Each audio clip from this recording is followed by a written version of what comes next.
Welcome to the home for the Tentative Yogi. My name is Laura, and on this channel I teach tips, tricks, and tutorials to help you learn yoga safely from the bottom up so you can enjoy your practice for years to come.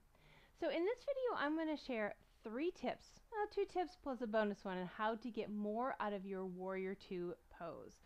Yoga poses are so much more than just to strengthen and stretch the body. They actually help us transform as a human being. Forward folds can help us feel calmer, more peaceful, more present. They actually quiet the brain. Twists can help us release things and help us let go of anything we're holding onto, whether it's mental, emotional, or physical. Standing poses help us feel like we can stand on our own 2 feet. We can do this. We're strong enough. Now, specifically the Warrior series, and that's 3 poses. So there's Warrior 1, 2, and 3. All of the Warrior poses are meant to help us overcome our ego. And when I talk about ego, I'm really talking about our fears, the things that hold us back and keep us from taking that next step that might be scary, but it's where we need to go in order to move forward in our life. I like to say the Warrior series gives us that oomph, that little something that pushes us through something that we're scared of, an action step. And it also helps us feel like, I deserve this. Like, I deserve to have wonderful things in my life. And in fact, I always like to say, it's the damn it at the end of I deserve this. I deserve this, damn it. It's that oomph. But only if you do it well. So you can do warrior poses and get nothing from them. You want to do them really well in order to really get that oomph. So in this video, I want to share with you 2 tips plus a bonus to help you improve what your legs are doing in this pose. So we're going to focus specifically on the lower body for this one. Now, I recommend watching it first, but this is definitely an experiential video. So I encourage you to grab your mat and do it with me. You can watch it, then do it with me, or just do it with me the first time. And the other thing I want to share with you is I want to emphasize that I want you to play with what I teach. Okay, so see how it fits with you. Play with it, see, does it work? Does it feel right? Yoga is different in every body. Now, I am certainly sharing with you 30 years of my own practice experience and teaching thousands of students. But I also want to encourage you to be your own teacher on your yoga mat too. And this is a really great way in this class, because I'm not teaching anything that's particularly hard or anything, that you can start to play with. Does this feel better in my body? Does this feel good? So, without further ado, grab your yoga mat and let's go to it. So let's start with a little before and after so I can show you what I'm talking about. So when warrior pose is done really well, it feels strong. I mean, just watch. Yeah, I just realized I'm saying I do this really well, but I do, okay? Y'all, I've done this tens of thousands, if not hundreds of thousands of times in the last 30 years. So, but here's the thing. When it's done well, you can, first of all, it doesn't look like I'm working that hard, does it? I'm not struggling. I'm not straining. But I look strong, don't I? Like, there is a solid foundation here. Like, you could come push on me and I wouldn't move. I can move my upper body, and my lower body doesn't collapse, doesn't move, right? Because I'm firm. Okay? What I often see in this pose is, and I'm going to exaggerate a little bit, but you're going to feel it. You're going to get what I'm talking about, is more of a hanging out kind of feel. There's no, in fact, the knee drops in, the back leg isn't perfectly straight. There's no power or strength in the pose, right? And we want to create that strength. So we're going to talk about the lower body here. The first thing we're going to do is talk about the back leg. And what I want you to do is move your mat up against the wall, the short end of your mat up against the wall. And then we're going to use the wall for this. So we're going to start talking about the back leg. Now, what I'm going to teach you, you can actually apply to any of the standing poses, although it is particularly important in all of the warrior poses. And that is to have a really powerful back leg.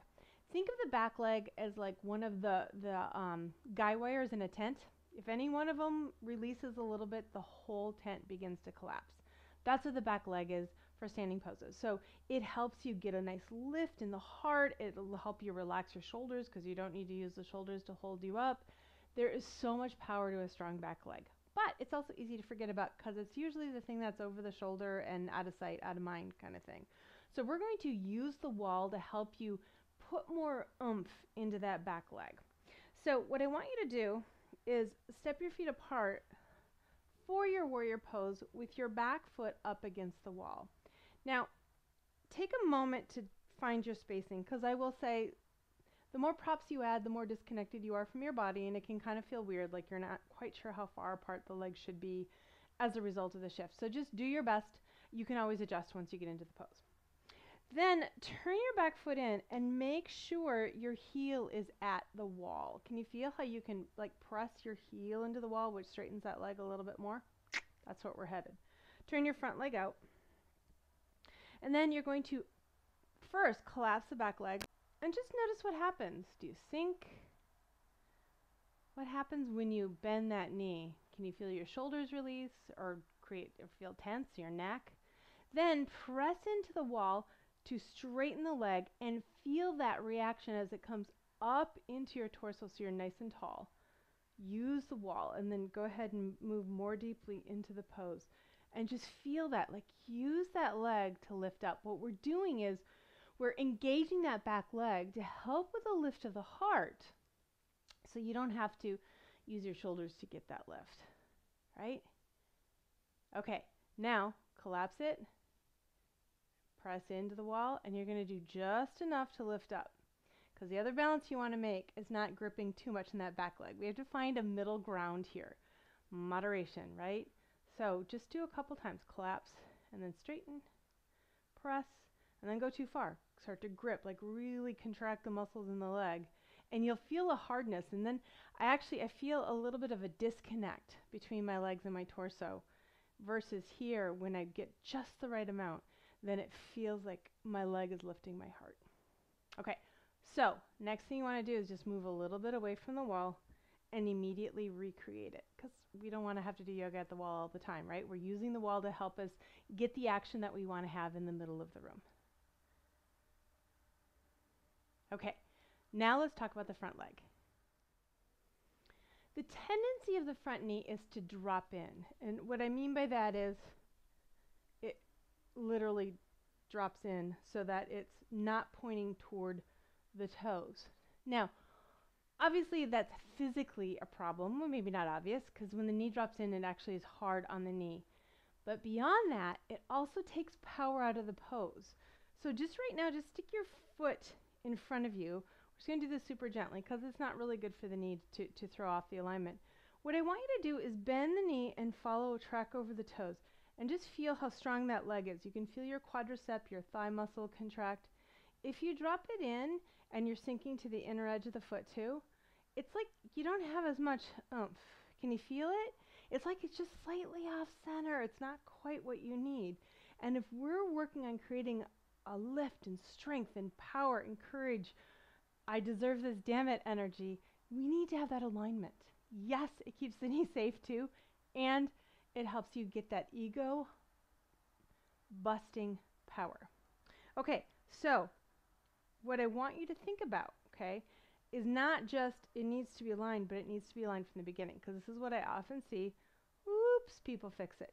Instead, we want it to be aligned the whole way and feel that strength. And you can gently press it back. So you're pressing it back, which engages a muscle in through the hip. Okay, so let's just try that. Take your feet apart. Turn your feet. Make sure the toes are totally turned out. We're not going to add the arms. We're just going to do the legs here. Now, back leg. Feel that wall. Press your heel into the wall as you bend the knee, and it tracks right over your toes the whole way. Can you feel the strength in the legs? Like, it's tremendous. And we're keeping the knee safe. It's a twofer. Now remember, you're gently pressing it back so you can feel a little engagement in through the hip. And then come back up and out. Ha-ha. I have a bonus tip for you now. So, one more final tip. Here's the thing. Yoga isn't just the pose. It's the entry in and out of the pose too. So watch. I see this a lot.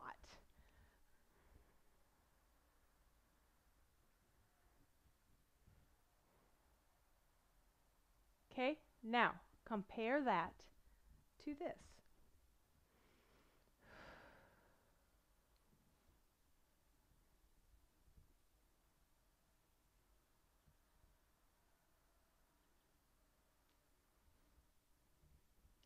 Can you feel the difference? I mean, you can see it, right? It's huge. So here's what I want you to think about. You're doing all of these steps from the start to finish. So let's do it together. You're going to step your feet apart. Legs are really strong. Feel that lift in through the heart. So you're already feeling as if the heel's against the wall, right? Like both legs. Press into those heels. Feel that lift. You're not gripping. You're just fully engaged. It's beautiful. Now turn your back foot in just a little. Turn your front foot out a full 90 degrees. Heel is lined up with the arch of the back foot. Just to make sure you have that alignment there. Let those arms come up. Now feel that heel against the wall. Press into the heel as you bend the knee, tracking right over the toes. Then nothing moves, you just turn your head. And then come back up, arms come down, turn the feet to the front. We're going to go right over to the other side. Let's do both sides. Turn your other foot in and take the other foot out. Legs are strong again, arms come up. Press your back heel against the wall. Push through that wall as you bend the knee and it tracks right over your toes the whole way. Feel the power. Gently press that knee back. Feel a little engagement through the hip. Take your gaze across the fingertips of the front hand. Can you hear the airplane going by? Go a little bit more deeply. Now come on out, arms come down, turn the feet to the front, step the feet back together. Back into Tadasana. I want you to take a breath.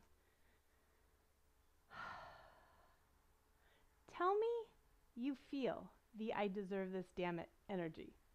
Right? Can't you feel that umph? It's like, I call it the yogic cup of coffee, right? This is what wakes you up and makes you go, yeah, I got it. I can make that phone call or do that post or tell that person what it is I need to say, right? You have that energy because of this pose. It's so powerful. If you got any value out of this video, please send it to a friend who could also use it. I want to get yoga safely into homes all over the world. Give me a thumbs up if you enjoyed it, and definitely subscribe if you haven't already, and click on notifications so you find out every time I drop another video. Thanks for joining me, and I look forward to our next video. Namaste.